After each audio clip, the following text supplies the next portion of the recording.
They refer to psychoanalysis, economics, the creative arts, literature, anthropology, and history in engagement with these concepts. Very clever. Contrary to contemporary French use of the ideas of Sigmund Freud, uh, they outlined a materialist, something that you want to possess, a materialist psychiatry modeled on the unconscious, regarded as an aggregate of productive process of desire, incorporating their concept of desiring production, which interrelates desiring machines and bodies without organs, and repurpose Karl Marx's historical materialism to detail their different organizations of social progression, okay, market, recording services, coding, territorialization is the same thing that we're talking about the the area, and the act of inscription, okay. Friedrich Nietzsche's idea of will to power and eternal recurrence also have roles in uh, how Deleuze and Guattari describe schizophrenia. The book extends from much of Deleuze's prior thinking on difference in repression and the logic of sense that utilized Nietzsche's ideas of sometimes these Europeans, I think German sounding names are very hard to pronounce. So I'm not gonna go too much. Thinking difference and repression and the logic of science that utilize ideas, Nietzsche's ideas to explore radical conceptions of becoming. So they got all that things. So they were saying all these people like what's his name, the Nazi Germany, Hitler, all of them, they were trying to give pure breed of people, all these people, like, they try to get rid of all this non-functioning. Everyone has to be like, fit, like, this use movement of Hitler, so they try to sexualize everything, production, okay, to the like, to the point of all this, their sexuality, their libido is owned and controlled by the state for repression. So you have that thing very well. So they try to go so much to the point of all their ideas, trying to synthesize and come up with the uh, historical linkage. So desiring self-repression, fascism, the family, and desire of oppression. So they to address the question of to address the question, Deleuze and Guattari examine the relationship between social organization, power, and desire, particularly in relation to the Freudian Oedipus complex and its familial mechanism of subjectivation. Daddy, mommy, me. Okay, so familiar. They bring it to the smaller part, which is family. They argue that the nuclear family is the most powerful agent of psychological repression, under which the desires of the child and the adolescents are repressed and preserved. Such a psychological repression forms docile individuals that are easily targets for social repression as like aggregate, as whole society, as a community, as a nation. By using this, so this repression of all this name of all this region that came, everything that's repression, my friend. They take your native entitlement, you indigenous, your land, so cascading down all the way to your libido level, to your kids, to yourself. It's a really horrible thing, the worst fascism that you can imagine in human history. By using this powerful mechanism, the dominant class, making castes, cooperates, and segregationists pass over into a social field, can ultimately control individuals or groups, ensuring general submission. Everyone submitted. This explains the contradictory phenomenon in which people act manifestly counter to their class interests when they rally to the interests and ideas of a class that they are on, Objective situations should lead them to combat delays, and Guterres, critic of this mechanism, seeks to promote a revolutionary liberation of desire. So your production level, like your libido, your feeling to a woman, like having like 1,000 kids to take over all your big land, like all this Akuluza area, all the whole place, all this farm, you produce kids after kids, like the sand of like the Abraham's sand of all, of holy clan, my friend. That's what it means, production. They cut your production level, they take all your women, and they make you oppressed, repression. They try to make whole people pervert. That's the worst thing, my friend, okay? So that's the family under capitalism, an engine of repression, capitalism, and political economy of desire.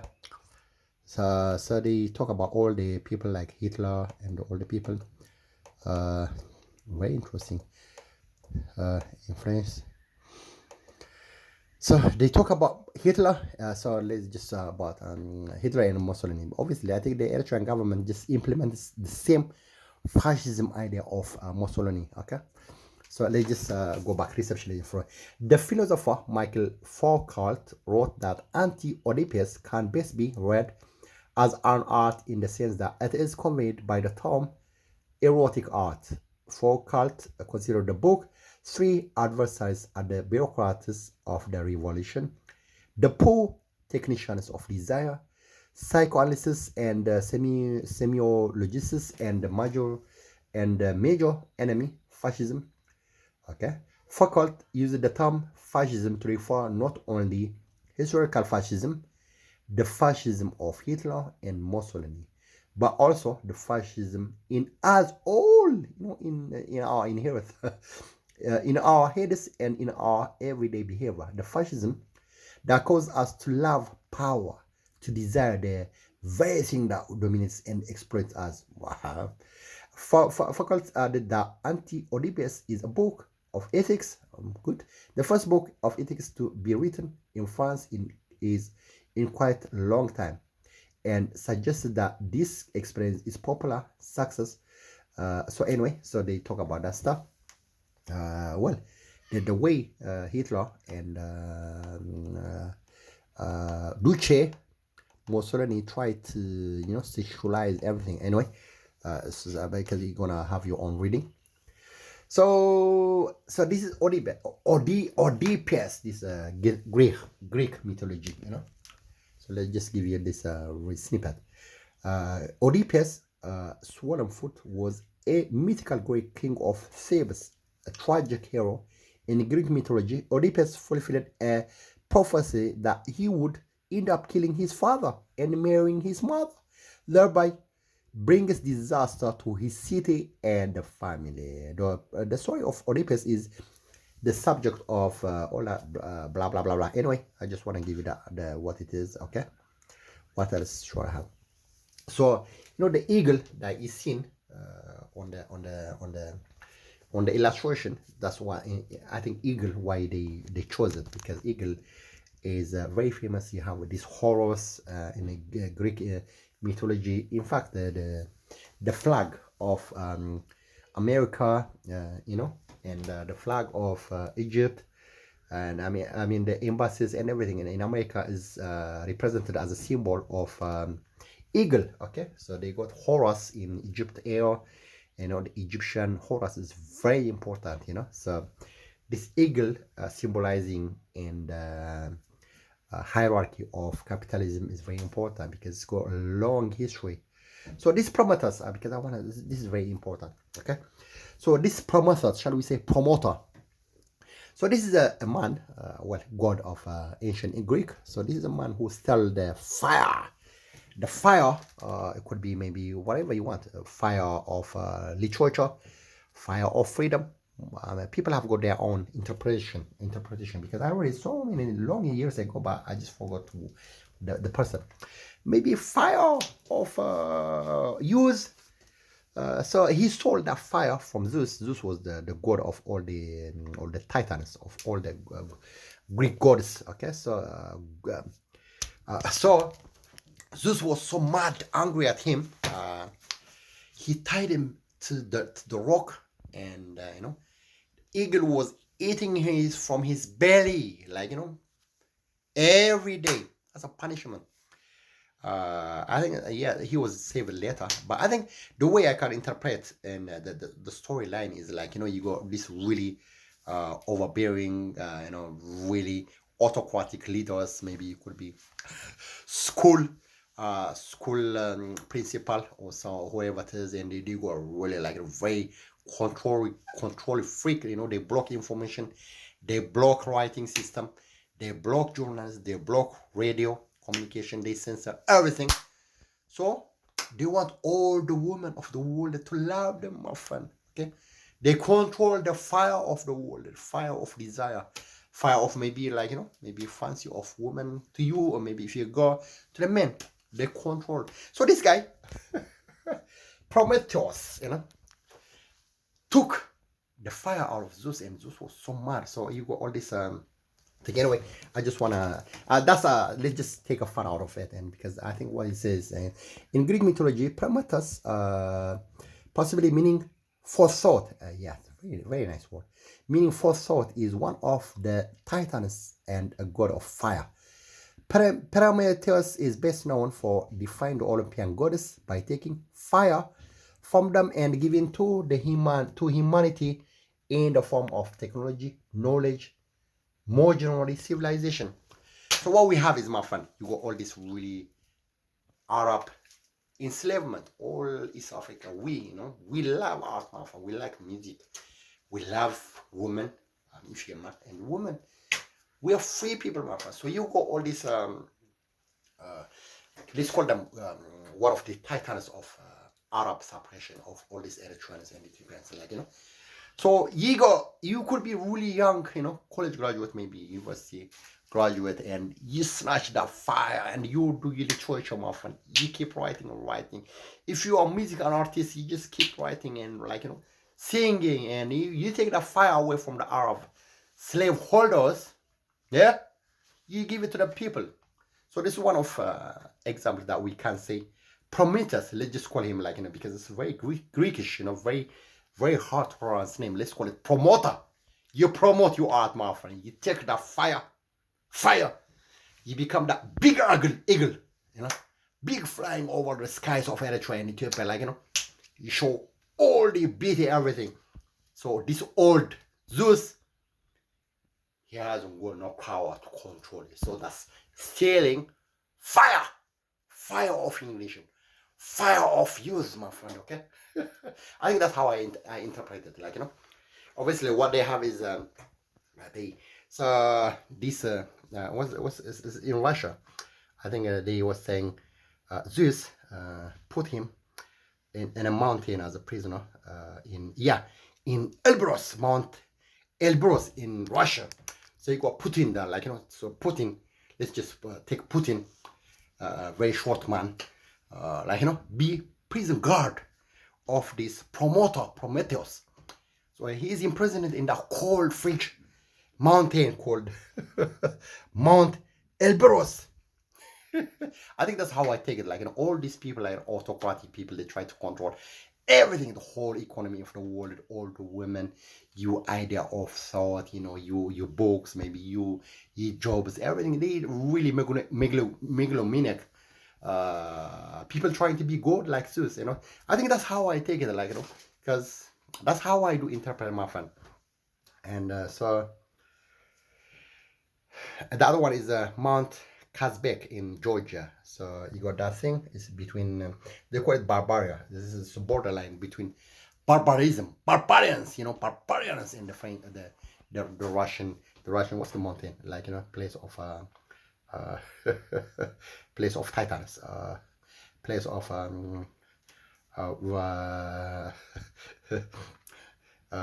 place of Mount Elbrus, place of Putin. Okay, so all these people, these are modern Zeus, man, to control everything. Really megalomaniac people. You just try to watch some TV screens in Addis Ababa. They just show their image there so that people can love them and worship them. I never seen such a really psycho crazy people, you know. So this guy did very well, you know, taking away the fire from them. So I'll give you in a minute. So Horus is so this is a Horus. It's Egyptian, like, you know, obviously you can see this is just like, you know, female and male thing. He got the key of the fire, I think, my friend. He's one of these I mean, things that they worship in Egyptian mythology. So Horus, also known as Horu, ancient Egyptian, is one of the most significant ancient Egyptian deities who served many functions, most notably as the god of kingship, healing, protection, the sun, the sky. He was worshipped from at least the late prehistoric Egypt until the Ptolemaic Kingdom and Roman Egypt. Different forms of Horus are recorded in history and are treated as distinct gods by Egyptologists. These various forms may be different manifestations of the same multi-layered deities in which certain attributes of... Anyway, I'm not gonna talk too much. So let me just go to the last part. Okay. These various forms may be different manifestations of the same multi-layered deity in which certain attributes are syncretic relationship are emphasized, not necessarily in opposition, but complementary to one another, consistent with how the ancient Egyptians viewed the multiple facets of reality. He was most often depicted as a falcon, like an eagle, most likely a lanner falcon. What does lanner mean? Lanner falcon. Let's see. Oh, so lanner. Lanner falcon is a medium-sized bird of prey that breeds in Africa, Southeast Europe, and just into Asia. It prefers open habitat and as mainly resident. But some birds disperse more widely after the breeding season. A large falcon preys birds and bats most likely. Anyway, so Egyptian viewed the multiple facets of reality. He was most often depicted as falcon, most likely as a lanner falcon or peregrine falcon, or as a man with a falcon head. So let's say so this is a peregrine falcon, also known simply as the peregrine, is a cosmopolitan bird of prey, raptor in the family Falcomanidae, a large crow-sized falcon. It has a blue, gray, black back, a barred white underparts, and a black head. The peregrine is renowned for its speed. It can reach over 320 kilometers. I don't think it's per hour. I don't think it's white parts. So that's an eagle. That's a falcon. So that's capitalist system they're trying to depict as this big falcon, this big eagle, controlling with really very sharp eyes. You know the eagles have got twice vision. They can pinpoint for so many 100 kilometers from the sky and see what's like, maybe this little snake down from the air. That's how much powerful their pupil, like focus of their eye vision is, like, that's how much powerful they are, eagle. Okay, so you got this peregrine, Horus, everything. So this is kind of what they're saying capitalist society means of controlling production, your libido, your sexuality, control freak, like all this Zeus god, all the kind of crap, all these people, like, trying to control everything, So that's the flag of America. That's the flag of this Egyptian Arab fundamentalism, slave taking, because labor is economy, my friend. Okay, if you are an Arab leader and you got so many slaves, laborers, like, and you control them, my friend. You control their libido. You take all their women, everything, like, that's another Zeus, like, that's another eagle, like the Horus, You take all their fundamentalities. You make them literally a machine. People who shouldn't listen music. People who should be scared? If you get another woman, you got that what's it called, the safe, the blade, they just chop your head, that's Arabic Islam fundamentals, they just kill you on this Sharia law order from so that's why we are really happy Habesha people, we're trying to be very Prometheus, you take the fire and you are free, my friend. That's called free Prometheus. Shall we use that name? I just chose that as a fun and as a humorous thing. Anyway, so that's a Falcon. By the way, I'm gonna post this one. So this is my friend. This is my YouTube link. Eyob Tewolde at videos. So this, as you can see, handsome man, in the sea, swimming and everything. Okay. So because I just wanna show you. The other one is because this is very important, my friend. That's the other one is this nativity, my friend. You go all these people Jehovah Witness, Jehovah, Pentecostal church, all these pastors from Africa, everywhere, European and Africans. They tell you, my friend, you don't have to talk too much. You don't have to brag too much about your genealogy, your ancestors. Hey, you know what it means? What it means is forget your native entitlement from Eritrea, with the bat, with the bat. So if you don't, what they're saying is, if you know only your dad's name, maybe to 5 up the level, your granddad and all that kind of stuff, that's enough, my friend. Forget everything. Forget Eritrea. Forget everything. Very clever people. What they're telling you is, don't claim you being a native. Okay, be refugee. Be someone who's been deterrorized. Not terrorist. Deterrorized. I mean, you leave your territory and you go to America. You tell forget that village in Eritrea. I'm not native in Eritrea. I'm native in America. That's what it means. You just only remember your dad and your granddad. That's it. You don't remember the rest. Very clever people. Very systematic, okay? So this one, the native idea I told you about Akologuzai. Abotatna, our dads, our granddads, 20, 30 layers of all our 3 lines of hierarchy. We should document them, my friend. You have to be very smart. That's how you claim by law evidence you are a native, my friend. Okay, indigenous, what the bat, so that's why you should be very clever, because when you are going to bring your case to the court of international, whatever it is, these people coming from Europe, maybe from Asia, they come to your place, maybe you just give them that land, and after maybe down the line, 50 years down the line, they tell you you're not indigenous, you're not native, just get out of here. We Europeans and we've been here now, you don't even have names to tell us, where you came from, your ancestors, everything. You just only remember five names of your daddy, granddad, and everything. This is very clever, okay?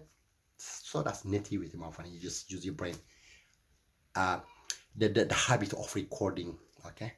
Documenting is very important. So this is the example I did have on my ancestry of our family line in hierarchy, genealogy, okay? So we call it Wolodo. So how, as you can see, there are 17 layers, my friend. Eyob Solomon Kashto Lorhan Kashkahsai Emnotu Dratien Haptom Kilfahanis Muhutson Gabra Krustos Kiros Hailes Gizer Ation Amaniel Duhun Ka'batom Berhe. How many? 17, my friend. That's what's called them. That's what's called native entitlement. Okay? Indigenous. What the bat? Call it bat. You just, yeah, this is my friend. I got some family members in Sanafe, Barenet, Adril, the Kamhare, Asmara, Kulu, everyone, my friend. You proud. You go all these people, we are bunched out like a big tree.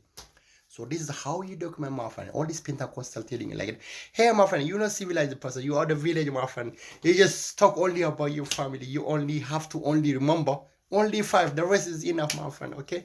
Let me take you daughter, maybe let me take you wife and everything, my friend, because that's really old-fashioned way of recording, Very clever. It's anthropology, my friend. It isn't a joke.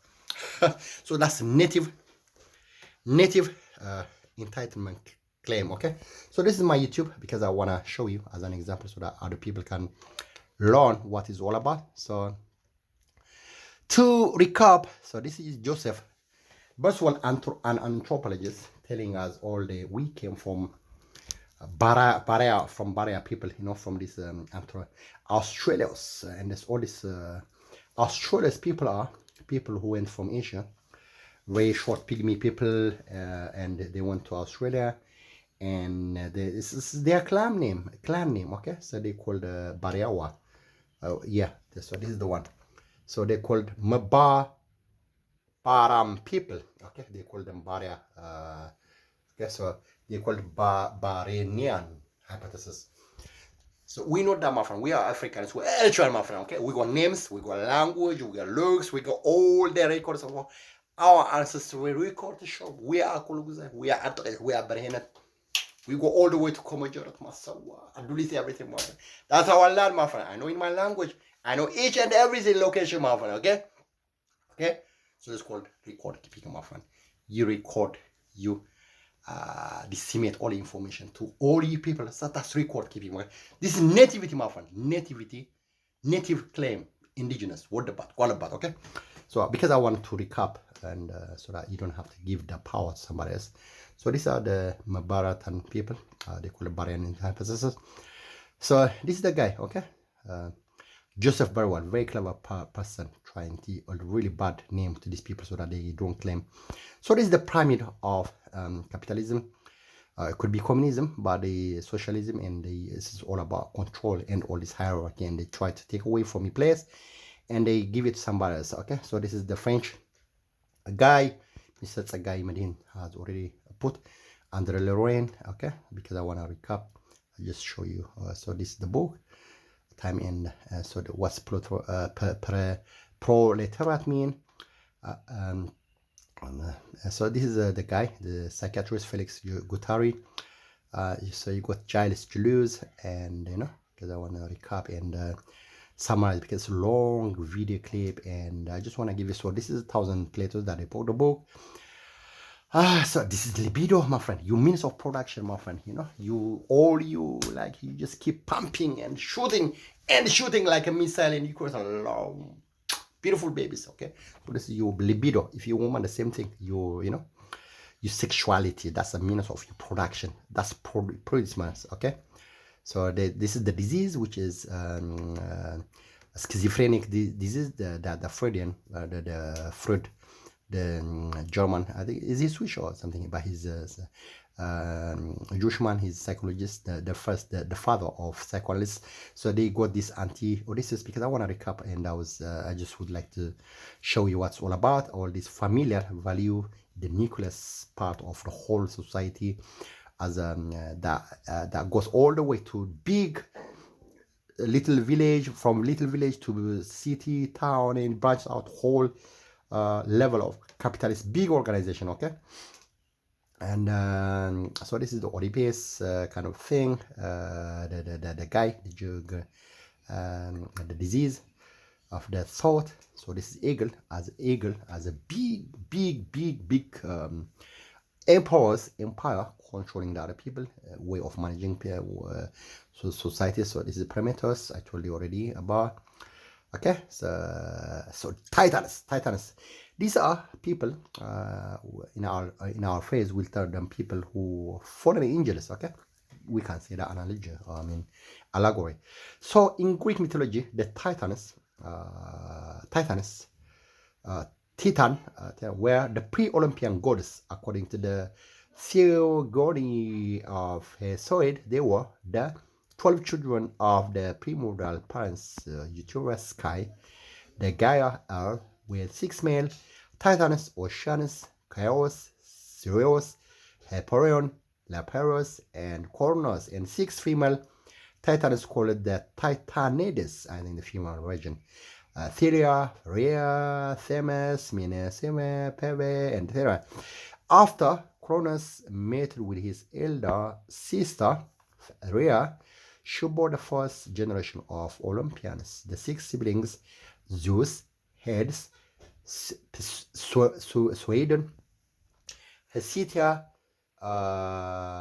Demeter, and Hera.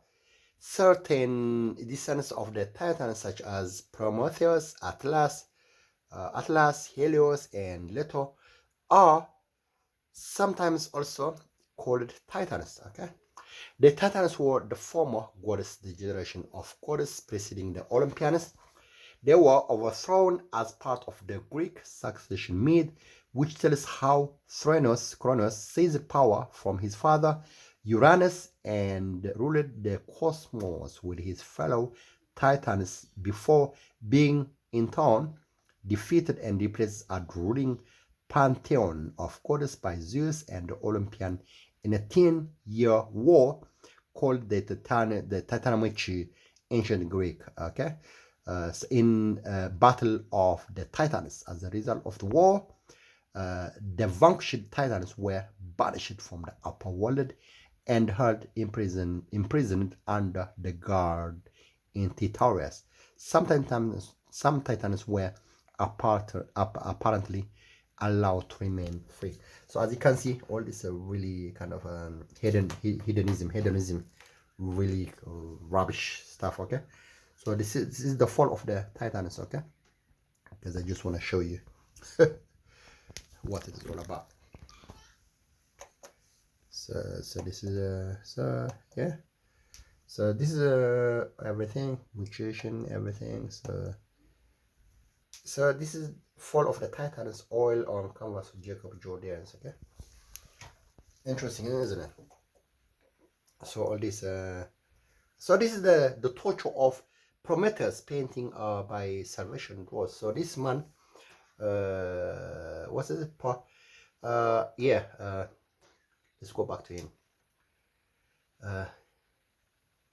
I think if I try to put my own interpretation, because it's very important, you know. This Prometheus, I think my idea is this person. Well, we can assume, isn't it? Just as a fun. Either he must have been very handsome and like, you know, or maybe not handsome, maybe from low class, but genius, gifted in arts, literature, everything that inspired whole people.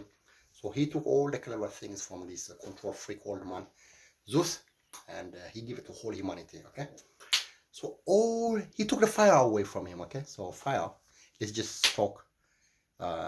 Maybe not sexuality, but maybe in art form. So all the women of the world were so madly in love with him. So he went to the mountain summit, you know. Always all these women wanted to him, all these people, like, you know. So he was enjoying so much, not as a prisoner, but maybe he's kind of like, you know, too much over love of all these women, number one. Or number two, if he was punished,